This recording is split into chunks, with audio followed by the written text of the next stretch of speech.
Hey YouTube, it's Clash1990, and today I have another Sorcery TCG deck tech for the 60 card spellbook, 40 card Atlas, and today it is Battlemage.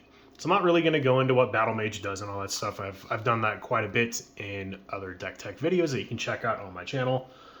But in usual fashion, I'll go over the Atlas deck first, and I'm not going to really go into the nitty gritty of all of this stuff. It's all pretty straightforward. So this is a fire, air, water deck. So I am playing 3 of each of the dual lands for those elements. And then I have it pretty much just sectioned out for each of, again, the 3 elements. Plus I have a bunch of neutral sites as well. So fire is kind of one of the bigger deals in here. It's not really the most like copies of cards, but there's a lot of the element thresholds that we need for the cards that we want to play. Plus, Dwarven Forge is very good in here because we play a lot of weapons and such. But yeah, just enough to kind of give us a decent chance at getting our, thresholds and all that good stuff. So nothing too crazy, just a bunch of deserts. Once more sets are released, I'm sure all of these will change into more interesting sites. And air, it's pretty thin on air, but I mean, with all the dual lands we have, it doesn't necessarily matter, and I don't want to run more than one of each of the towers because it gets a little clunky. And if you don't know, towers, they give you an extra mana when you play them if you don't already have a copy of one of them in play, hence why we don't want more than, one copy of them. And then for water, just keeping it basic, 2 of each of the rivers, minus the winter river because it's one of the Kickstarter like alpha promos, and I only own one of those, so that can stay out of this deck. And then for the neutral sites, I do run Mirror Realm. Mirror Realm is a great site. It's one of the better just threshold providing ones. It basically just copies anything that it's nearby. Yes. And then Battlefield, if they start blowing up our equipment somehow, this is a way to give them, get them back. Imperial Road, it's a Genesis ability that a target opponent, then you, may play a site adjacent to this, so you don't really care if your opponent's playing stuff near you, because this whole deck is based on just killing stuff outright. So if you can accelerate out a site while accelerating your opponent's site as well, you don't really care about that a whole lot. And then the Atlas, again, Crossroads. I've been saying this the entire time I've been covering this game. Put Crossroads in every deck. It's basically like a fetch land for us. Basically, it doesn't actually get a land out. It helps, search for the land that you want. And yeah, it's pretty much it for the Atlas. Like there's not a whole lot of trickery going on here. We want to get our thresholds. We want to get our mana. Very simple, straightforward. So for the deck, I have it broken down into 4 categories that I'll go over individually, as I have them already pre-set out. We have the cards that work with Battlemage itself. We have kind of like a cool little artifact shenanigan kind of a pile. We have a little control package here, and then we have some removal, which I guess it'll just get added to the burn removal stuff. So that's all basically control as it is. So before I get into this, one of the reasons why I stopped playing Battlemage was because, just like my original Death Speaker deck, it was one of those decks that did the same thing over and over and over again in like the same way, and it didn't care about what the opponent was really doing. I had a really janky like no minion Battlemage deck, and my opponent, who happens to be my girlfriend, is the person I play with the most, and she probably enjoys this game more than I do, honestly. And she had expressed deeply that she did not enjoy playing against Battlemage because she felt like she wasn't really playing, like she was just playing a game against herself until she lost, basically. And Battlemage can be pretty oppressive if you don't know how to fight it, especially when you're like playing Mask of Mayhem and like doubling all your damage. You can get your opponent to death's door in 1 turn pretty easily with this deck. And I eventually took it apart because 1, it wasn't fun for me, but 2, it wasn't fun for her. Like I want my opponent to be playing the game too.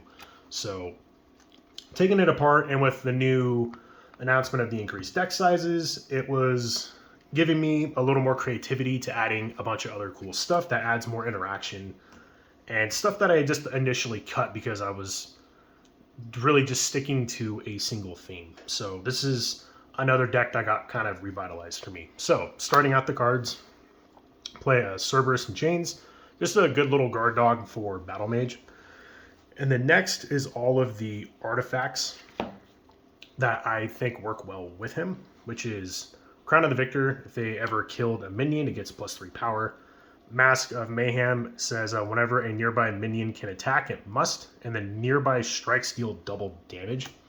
So that doubles all damage Battlemage does because nearby counts for your own sight, and you can even have it to where your own stuff can attack your opponent's stuff if they're nearby the Mask of Mayhem, but it will also double all damage dealt to you as well. So it's a very risky card. But typically when you're playing this, you're striking your opponent's avatar and just doing a massive amount of damage to him. Screaming Skull is obviously very good, though keep in mind it says when the bearer attacks, just like Battlemage's ability says whenever Battlemage attacks. Cards that grant free strikes will not trigger these because granting a free strike is not an attack. You need to actually physically do the attack to get the benefits off of both of those. 3 Flaming Sword because +1 power is great, but being able to do full splash damage to everything at that site is also very good. Tor's Hammer Trinket, just a good way to buff up power by 1 if you need it, and then it returns to your hand so your opponent has a harder time answering it or removing it or whatnot. Poisonous Dagger also just makes Battlemage lethal, and True Sight Crossbow can give Battlemage ranged and also ignore stealth. So these are also, oh, maybe not so much the crossbow, but Poisonous Dagger is also good with some other cards. It's always thematic when you're having Far East Assassin chuck a dagger. I once killed my opponent's avatar with chucking a crossbow at them, which is pretty funny. But the Gross Poltergeist, or Gross Poltergeist, I don't know how you pronounce that.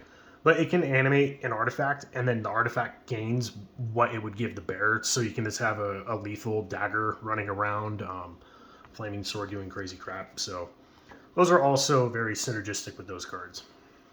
And then other cards that work well with Battlemage, cards that grant free strikes, which are these cards here. Leap Attack makes you take a step, and then you get to strike an enemy or each enemy at that location. Whirling Blades lets you take 2 steps and then strike everything along the path. And then Grapple Shot is just insane, where you shoot a projectile, you go there, and then you get to strike. So all ways to add extra movement to Battlemage and granting free strikes, which will then let you to attack after that, so you can just like double up on your damage, especially crazy with like, you know, Mask of Mayhem and all that cool stuff. And then one of the reasons why I am running water is Dodge Roll. Just a good defensive card. Currently, it's the only card that can be played on your opponent's turn, and it's just whenever you're attacked, you get to move to an adjacent, it's an adjacent location to kind of avoid that attack. Also, some good avoidance is Shrink. If you have like a Poison Dagger on your Battlemage and you have some like big scary like Great Old One or whatnot, you can make it a 0 power and then kill it and then not take the 16 damage right back to the teeth. And then finally is Replication. Copying any artifact in this deck is great, so it's pretty self-explanatory there. So this is the sort of like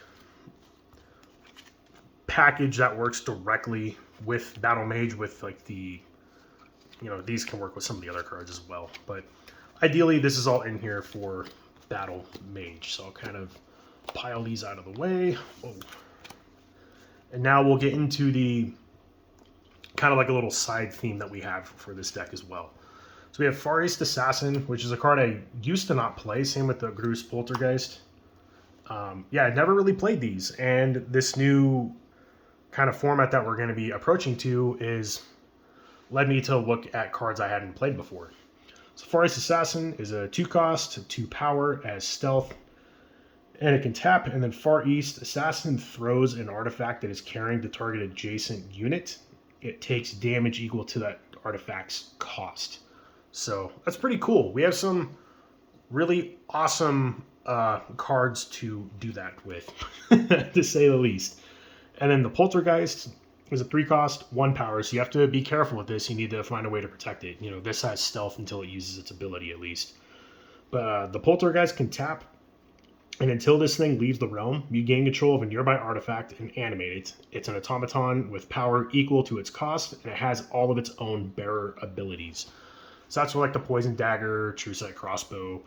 You can also like make Spear of Destiny into a minion, and then it can start flinging itself across the realm, this auto like killing stuff, which is freaking hilarious. Yeah, that's this is probably the best card to tutor for or to animate with it. Also, animating a Doomsday device is really funny. You just walk it over to your opponent and have it, explode. It's like a bomb, basically. Though your opponent can kill it, if once it's a minion.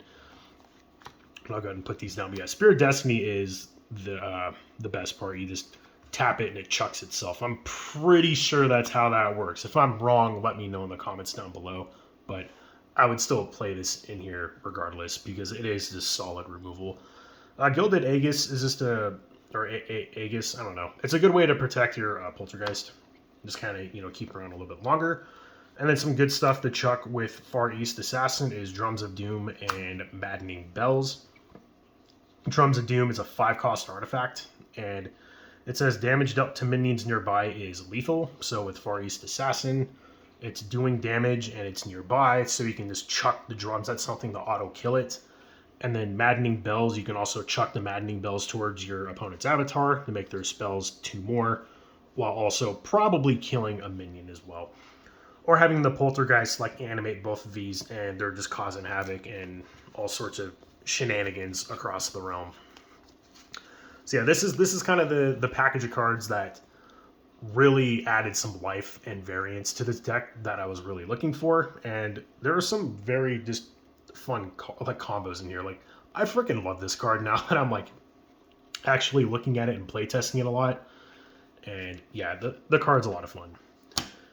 And then lastly is the control stuff. I'll go over these 5 cards last because these 8 cards here are very straightforward.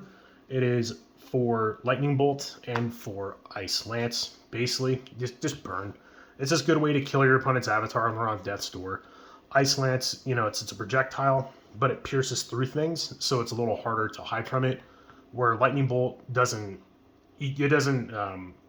there's not like range to it when you're casting it. You just target anything, but the caveat with that is it hits a random unit at that site. So if they have a bunch of stuff with their avatar there, it's a little more difficult to hit their avatar, but it's always nice to have that. These are also great just early removal cards as well. So there's those. And then finally is a combo that I did not come up with, and I saw it on Facebook, actually, Sorcery had one of those like name that combo posts like a while back. And if you don't know it, it's deals with Candlemass Monks and Crave Golem if they would stop reflecting everything from the bad lighting. There we go.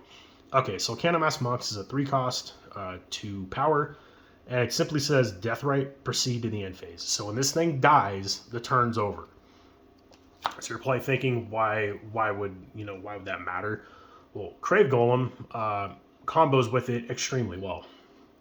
Crave Golem is a 4-cost, 3-power minion, and it says at the start of each player's turn, Crave Golem attacks a random minion within its range of motion, or takes a step towards the closest minion if it can't. So if your opponent's like getting ahead on tempo with you, or if you need a turn to kind of prepare for the assassination attempt that you're trying to do, you can basically play Candlemass Monks. And do keep in mind this is a lot of mana. It's a fair amount. You could also just have Crave Golem running on Muck and then play the Monks near it, but play the Monks. Play the Crave Golem either at the Monk's location or adjacent to them, and do your stuff, and then end your turn. And on your opponent's turn, when they start their turn, Crave Golem will trigger its ability and eat the Candlemass Monks and trigger its Deathrite ability, and your opponent's turn is just over the moment it starts. So it's basically time walking your opponent. I really hope in the future Sorcery is very careful with how they do recursion because of like this combo right here. It's going to be really dumb if there's a lot of recursion stuff and you can just keep recurring the Candlemass Monks and just eating them, and then this like skipping your opponent's turn infinitely. So hopefully that's not a thing, but it's not a combo I'm particularly a big fan of, but I feel in some cases, especially if the game is going long, you need to find like a window to make what you're doing work, and this can potentially give you that window. So that is the deck profile. Again, it's not a straightforward just Battlemage, smash face, though a good chunk of the deck is. The most recent game I played, it dealt with Far East Assassin just chucking random crap at people, which is really funny.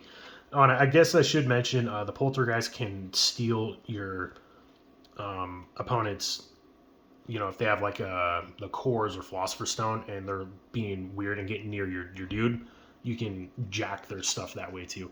I haven't had that happen yet, but Far East Assassin is an insanely fun card in this deck, and just being able to chuck random debilitating artifacts at your opponents and like killing a minion on top of it is really funny.